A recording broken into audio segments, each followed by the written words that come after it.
Assalamualaikum warahmatullahi wabarakatuh. Selamat siang, salam sejahtera untuk kita semua. Salam Om Swastiastu, Namo Buddhaya, salam kebajikan.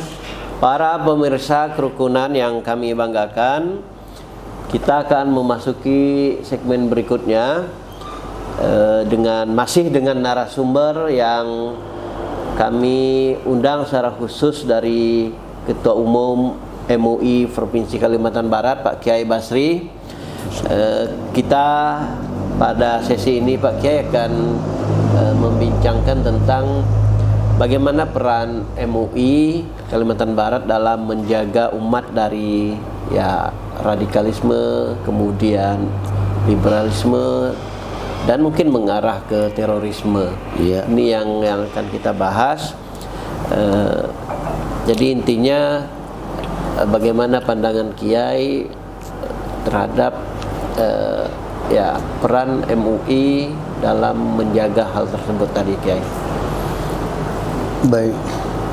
Assalamualaikum warahmatullahi wabarakatuh. Waalaikumsalam warahmatullahi wabarakatuh. Selamat siang, salam sejahtera untuk kita semua.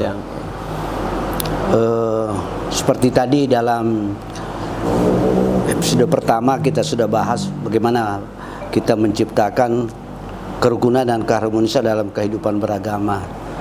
Nah, lalu sekarang barangkali memang perlu kita pahami bahwa dalam kehidupan kita, agar itu bisa tetap terjaga, itu tadi kembali menempatkan diri kita sebagai rahmatan lil alamin.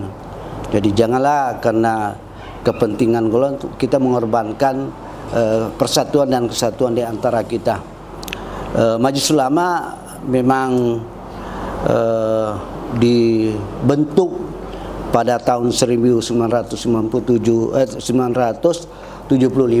yang pada waktu itu Presiden Soeharto merasa bahwa keberadaan ulama, peran ulama harus betul-betul diperankan dalam kehidupan berbangsa dan bernegara, sehingga dibentuklah Majelis Ulama Indonesia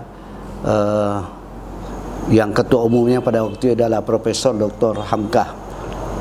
Untuk membawa menjadi katakan membawa umat untuk selalu menempatkan kita itu selalu bisa menciptakan kedamaian itu.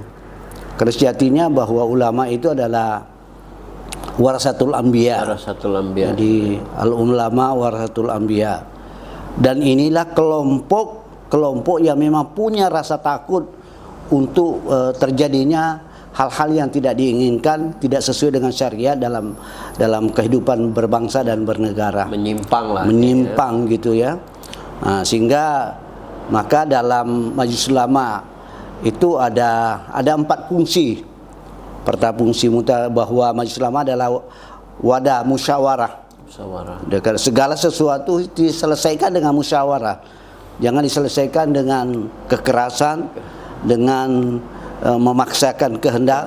Tetapi musyawarah kita utamakan. Terkumpullah di situ para ulama, para cendekiawan, para zuama membahas bagaimana cara mengembangkan masyarakat kita menjadi masyarakat yang agamis. Menjadi agamis, yang Islam, menjadi pemeluk agama Islam yang menjadi rahmatan lil alamin. Kemudian juga majusa fungsi yang kedua adalah menjadi wadah silaturahim. Menjaga hubungan untuk ini, menjaga hubungan ini yang perlu dalam mengikat kita sebagai bangsa, anak bangsa. Jadi dikenal dengan uhuwah Islamiyah, kita sama-sama harus selalu rukun, uhuwah wataniyah, dan uhuwah insaniyah. 3 kerukunan ini yang harus kita jaga. Hubungan kerukunan kita intern umat beragama, kerukunan kita antar umat beragama, dan kerukunan kita antara umat beragama dengan pemerintah.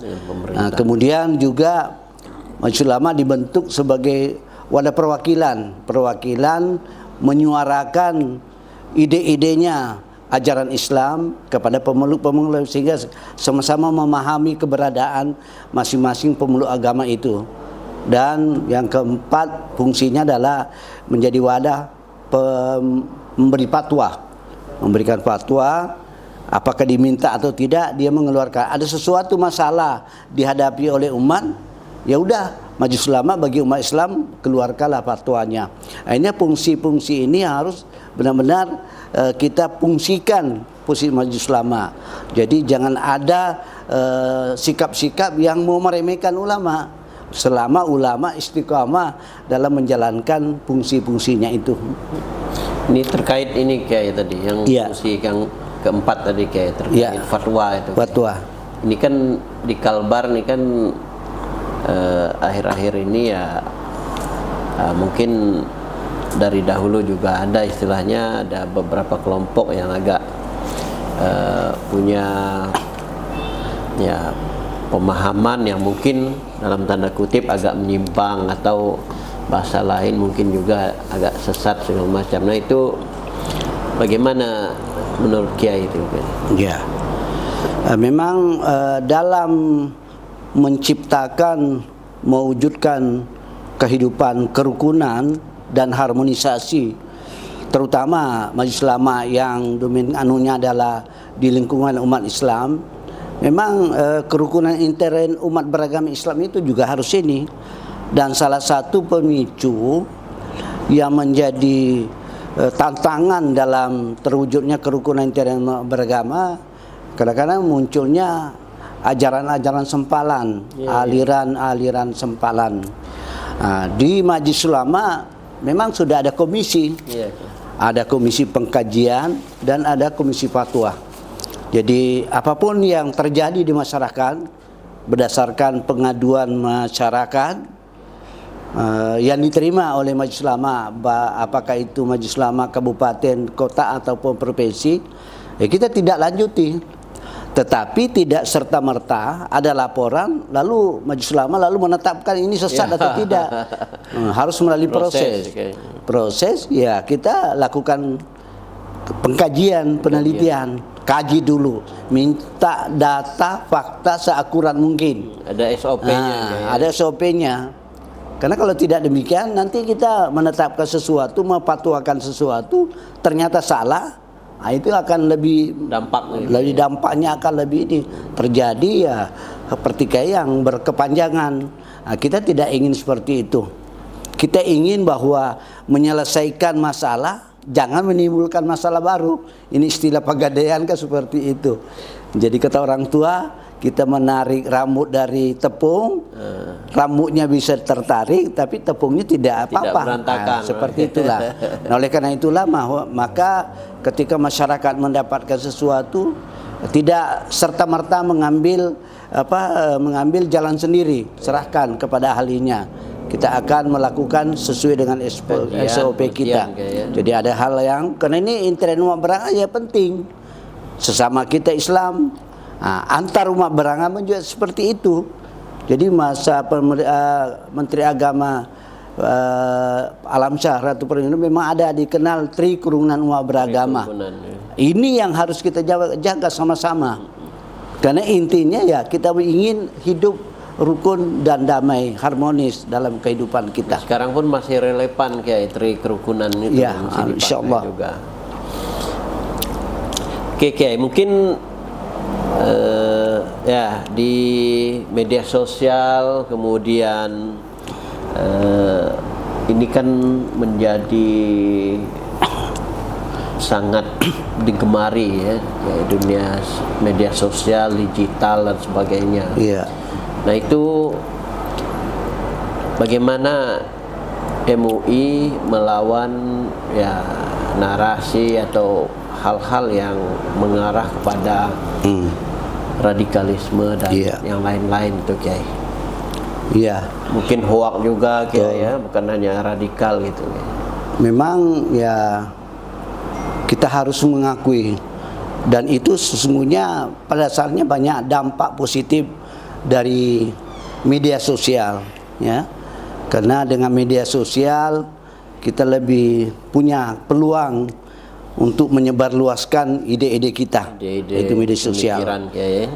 Jadi menyadari itulah, karena pentingnya. Tetapi juga jangan salah, kadangkala juga media sosial justru mengakibatkan perpecahan. Ada dampak negatif juga. Dan ada positif dan negatif. Tergantung bagaimana kita menyikapinya.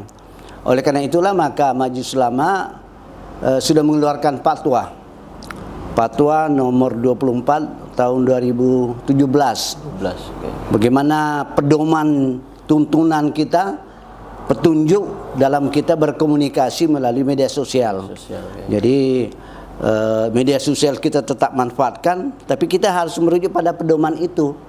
Di situ dinyatakan bahwa di media sosial ketika kita mendapatkan suatu berita, ya kembali kepada kayak perintah agama, inja akum fasikum binaba'in fatabayyanu. Jadi harus ada tabayun, harus ada klarifikasi. Kita lihat konten-konten itu seperti apa.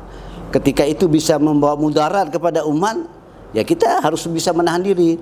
Apalagi media sosial kita mengubar masalah, ada ghibah, ada fitnah, ada namina, ya ada apa, mengadu domba, jangan seperti apalagi kalau provokasi. Jadi disitulah peran kita Majelis Ulama bagaimana mengamankan itu, bagaimana mengamankan, apalagi yang sering-sering terjadi hoax. Hoax itu yang justru kadang-kadang dia hanya memprovokasi masyarakat yang tidak tahu ini kadang-kadang terpancing. Terjadilah hal-hal huru-hara yang tidak diinginkan. Jadi inilah kami mengajak kepada kita semua, khususnya umat Islam, mari kita gunakan media sosial sebijak mungkin. Sebijak mungkin, kita sudah ada petunjuk, kita sudah ada tuntunan, ya kita merujuk pada fatwa nomor 24 tahun 2017 itu. Di situ sudah ada sudah ada ketentuan-ketentuan. Jadi dalam berkomunikasi media sosial jangan ada ghibah di situ. Apa itu ghibah? Menceritakan sesuatu tentang orang itu meskipun itu benar, tapi orang itu kalau dengar itu dia tidak suka. Apalagi fitnah mengabar sesuatu yang tidak terjadi. Dan provokasi itu. Kemudian hoax jangan ada kebohongan. Itu kan kebohongan, hanya memancing hal-hal itu. Jadi oleh karena itu dengan era digital sekarang kita juga harus bijak memanfaatkan teknologi ini, tapi untuk kepentingan kita tanpa mengorbankan hal-hal lain, terutama masalah kerukunan dan harmonisasi kehidupan kita dalam berbangsa dan bernegara. Untuk kemaslahatan semua. Ini apalagi media sosial sampai ya mencemarkan nama baik orang lain, kan ada undang-undang juga undang-undang ITE. Betul. Jadi para pemirsa sekalian, sahabat kerukunan yang kami banggakan, untuk segmen ini kita tadi sudah mendengarkan tentang peran MUI ya dalam menangkal ya radikalisme, kemudian bagaimana bijak dalam bermedia sosial itu ada fatwanya jelas. Kemudian ya kita harus selalu mengedepankan kerukunan dan harmonisasi antar umat beragama. Sekira itu Kiai untuk segmen ini. Kita lanjutkan nanti di segmen berikutnya bagaimana aktualisasi Islam Wasatiyah dalam kehidupan bermasyarakat di Kalimantan Barat.